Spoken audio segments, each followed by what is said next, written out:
पुत्र उत्पन्न होने की आयु क्या होती है? 25 साल, 30 साल, 35 साल, 40 साल, 45 साल, 55 साल। आज करके कलयुग में तो 50 साल में लोग मर जाते हैं। 50 साल माने बुढ़ापा आ गया। पहले की बात अलग थी।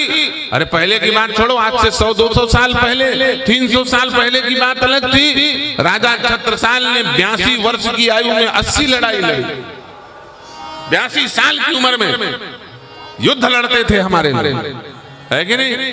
अब आज 50 साल की उम्र में जीवन और मौत की लड़ाई चल रही। पहले शत्रु से लड़ाई होती थी। 82 वर्ष की लड़ाई में राजा छत्रसाल छतरपुर नरेश ने बाजीराव पेशवा को चिट्ठी लिखी, औरंगजेब ने सेना भेज दिया है, बचाओ, रक्षा करो, वरना आज मेरी लाज बचाने वाला कोई नहीं है। बाजी मेरे लाज की अंतिम बाजी आज मेरे लाज की बाजी है। बाजीराव आप कृपा करो, रक्षा करो। बाजीराव पेशवा महाराष्ट्र से युद्ध करने के लिए आए छतरपुर में, और राजा छत्रकाल के साथ मिलकर के मलेच्छों को परास्त किया।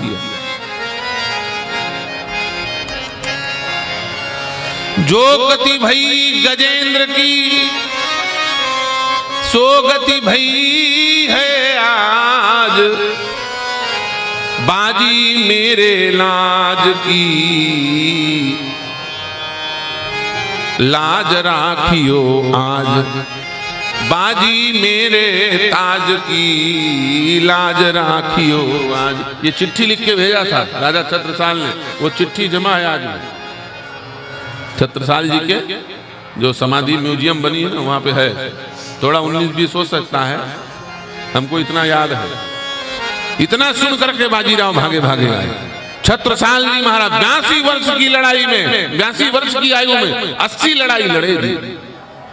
उस समय लोगों का खाना पीना, आहार, विचार, व्यवहार, संस्कार सब शुद्ध होता था। 80-80 साल, 100-100 साल की आयु में लोग युद्ध करते थे। 80 साल की आयु में नंद बाबा को भगवान श्री कृष्ण लाला के रूप में मिले।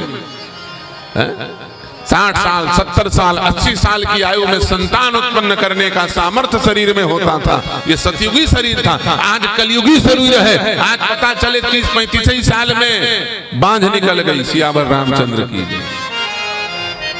डुप्लीकेट गंदगी दवाई खा खा करके शरीर खोखला हो गया।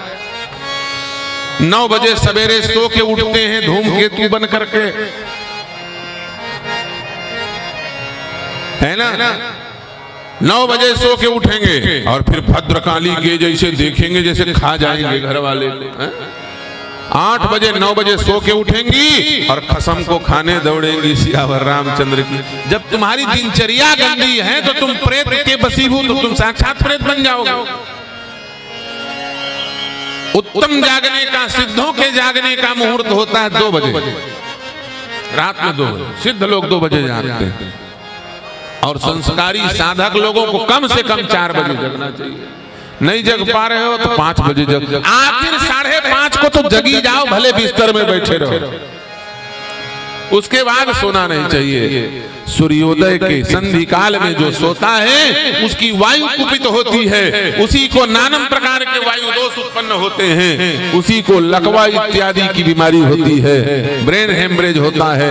वायु के सारे प्रकोप उसके शरीर में व्याप जाते हैं। गठिया बात होगा, गैस्ट्रिक की समस्या होगी, लकवा मारेगा, कोमा में चले जाओगे, ब्रेन हेमरेज हो जाएगा, पूरा वायु का सिस्टम बिगड़ जाएगा यदि सूर्य के साथ जीवन नहीं जियोगे तो।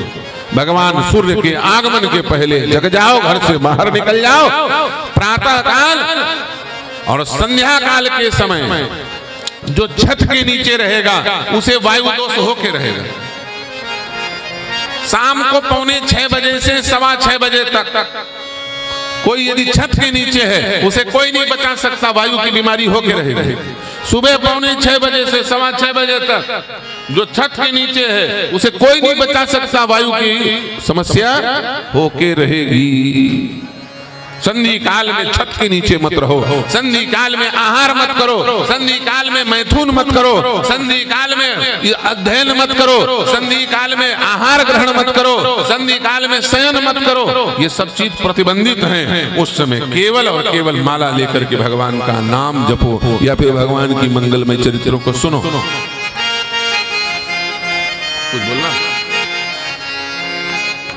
ये नहीं करोगे तो समस्या होगी। भैया शरीर प्रकृति से बना है, इसका नियम भी प्रकृति से रहेगा।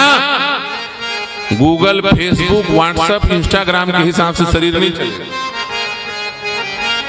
शरीर भगवान ने बनाया है। शरीर क्षिति जल पावक गगन समीर से मिलकर के बना है।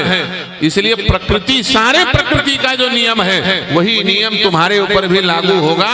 चाहे तुम राष्ट्रपति बन जाओ, चाहे तुम प्रधानमंत्री बन जाओ, नहीं मानोगे तो फाल्ट हो जाएगा। ज्यादा समय नहीं टिक पाओगे इस संसार में।